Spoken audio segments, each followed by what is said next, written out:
নমস্কাৰ বন্ধুসকল, মই আপোনালোক সকলোকে মোৰ চেনেললৈ স্বাগতম জনাইছোঁ। বন্ধুসকল, মোৰ নাম গোবিন্দ ৰাজ কৰ্ম, জ্যেষ্ঠ বাস্তু এক্সপাৰ্ট নিউমেৰলজিষ্ট।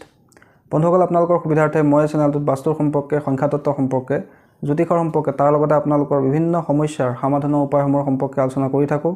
গতিকে যদিহে আপোনালোকৰ মোৰ চেনেলৰ ভিডিঅ'সমূহ চাই ভাল লাগে, অনুগ্ৰহ কৰি মোৰ চেনেলটো ছাবস্ক্ৰাইব কৰিব, ভিডিঅ'সমূহ লাইক কৰিব, কমেণ্ট কৰিব আৰু যিমান পাৰে শ্বেয়াৰ কৰিব। বন্ধুসকল, আজি মই আপোনালোকৰ লগত 2026 বৰ্ষত মকৰ ৰাশি জাতক জাতিকাৰ কেনে যাব সেই বিষয়ে আলোচনা কৰিবলৈ আগবাঢ়িছোঁ। পোনপ্ৰথমে আমি আলোচনা কৰা হওঁ মকৰ ৰাশিৰ 2026 বৰ্ষৰ স্বাস্থ্যৰ সম্পৰ্কে। বন্ধুসকল, স্বাস্থ্যৰ দৃষ্টিৰ পৰা 2026 বৰ্ষটো মকৰ ৰাশিৰ কাৰণে ভাল বুলি ক'ব পাৰি। এই সময়ত লগ্নৰ স্বামী তৃতীয় ঘৰত থকাৰ কাৰণে স্বাস্থ্যৰ বিশেষ সমস্যা হোৱাৰ সম্ভাৱনা কম।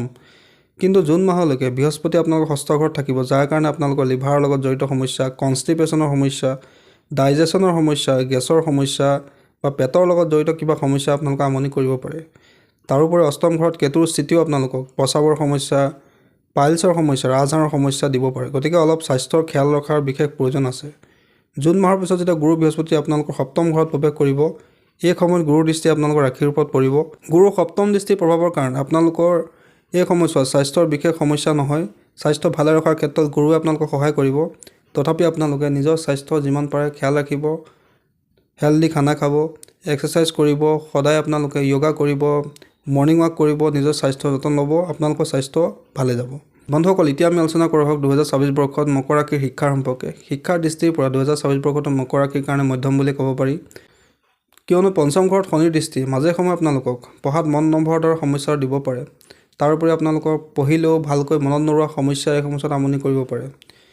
কিন্তু যিসকলে কম্পিটিটিভ এক্সামৰ কাৰণে চেষ্টা কৰি আছে, তেওঁলোকক গুৰু বৃহস্পতি ষষ্ঠ ঘৰত থাকি আপোনালোকক এই ক্ষেত্ৰত সফলতা প্ৰদান কৰাৰ ক্ষেত্ৰত সহায় কৰিব। কিন্তু এই সময়ছোৱাত শিক্ষাৰ ক্ষেত্ৰত সফলতা লাভৰ কাৰণে আপোনালোকে অধিক পৰিশ্ৰম কৰাৰ প্ৰয়োজন আছে। সম্পূৰ্ণ ডেইলি ৰুটিন ফ'ল' কৰি ডিচিপ্লিন হৈ পৰিশ্ৰম কৰিলেহে আপোনালোকে এই সময়ছোৱাত ভাল পৰিণাম শিক্ষা লাভ কৰিবলৈ সক্ষম হ'ব। অন্যথা কিন্তু আপোনালোকৰ শিক্ষাৰ ক্ষেত্ৰত মনে বিচৰা পৰিণাম লাভৰ ক্ষেত্ৰত সমস্যা হ'ব পাৰে।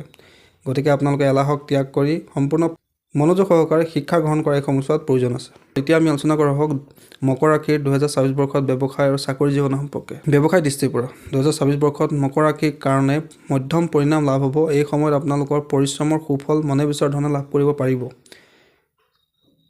নতুন ব্যৱসায় আপোনালোকে ষ্টাৰ্ট কৰিব খুজিলে এইটো আপোনালোকৰ কাৰণে এটা ভাল সময়।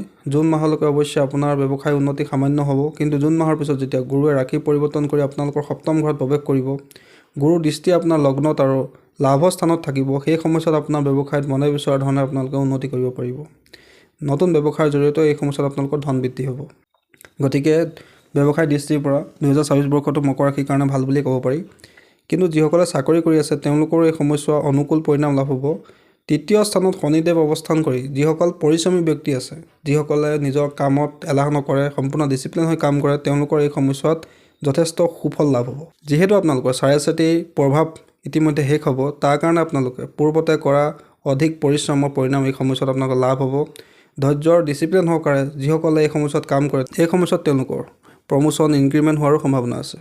অৱশ্যে জুন মাহলৈকে বৃহস্পতি ষষ্ঠ ঘৰত থাকিব, এই স্থিতি বৰ ভাল বুলি ক'ব নোৱাৰি। তথাপি যিসকলে মেনেজমেণ্টৰ লগত জড়িত কাম কৰে, এডুকেশ্যনৰ লগত জড়িত কাম কৰে, ফাইনেন্স ছেক্টৰত কাম কৰে, তেওঁলোকৰ এই সময়ছোৱা অনুকূল পৰিণাম লাভ হ'ব। গুৰুৰ দৃষ্টিও এই সময়ছোৱাত দশম স্থানত থাকিব। জুন মাহৰ পিছত চাকৰি কৰা সকলৰ পদোন্নতি তথা মনে বিচৰা ঠাইলৈ ট্ৰেন্সফাৰ হোৱাৰো পূৰ্ণ সম্ভাৱনা আছে।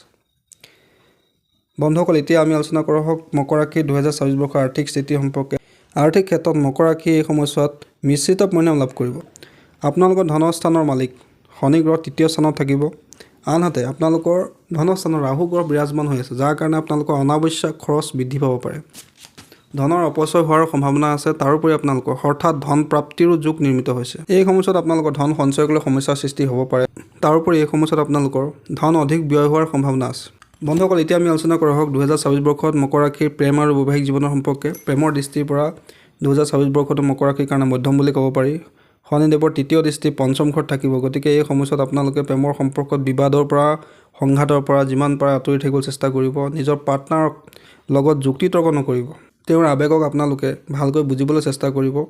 নহ'লে কিন্তু আপোনালোকৰ ৰিলেশ্যনশ্বিপৰ ক্ষেত্ৰত দূৰত্ব বৃদ্ধি পাব পাৰে বা সংঘাত উৎপন্ন হ'ব পাৰে।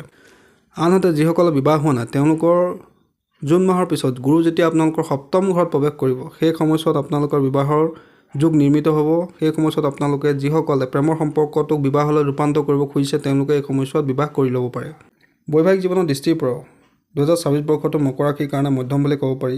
জুন মাহলৈকে আপোনালোকৰ সপ্তম ঘৰত কোনো নকাৰাত্মক গ্ৰহৰ প্ৰভাৱ নাই, গতিকে এই সময়ছোৱা আপোনালোকৰ ভালে যাব বুলি ক'ব পাৰি।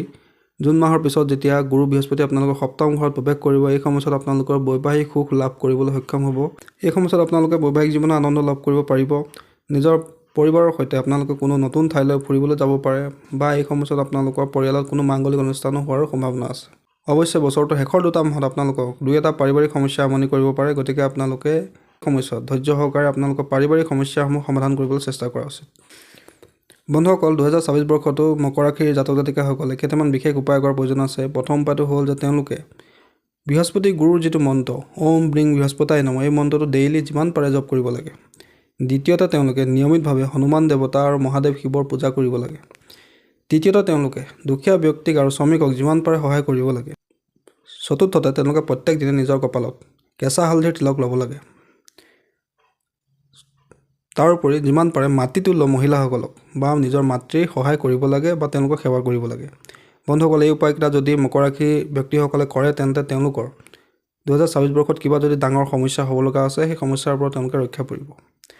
সদৌ শেষত প্ৰত্যেকজন মকৰ ৰাশি জাতক জাতিকালৈ মোৰ তৰফৰ পৰা আগন্তুক 2024 বৰ্ষৰ আন্তৰিক শুভেচ্ছা আৰু অভিনন্দন মই জ্ঞাপন কৰিছোঁ।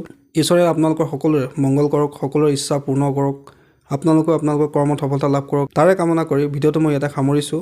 ধন্যবাদ।